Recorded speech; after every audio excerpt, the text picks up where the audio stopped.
తెల్ల తెల్లవారే వెలుగు రేఖలా పచ్చ పచ్చ పచ్చి మట్టి బొమ్మలా అల్లి బిల్లి వెన్న పాల నురగలా అచ్చ తెలుగు ఇంటి పూల కొమ్మలా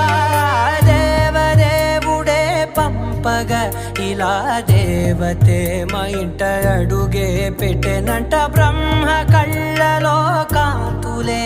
మా అమ్మలా మా కోసం మళ్ళీ లాలి పాడేనంట.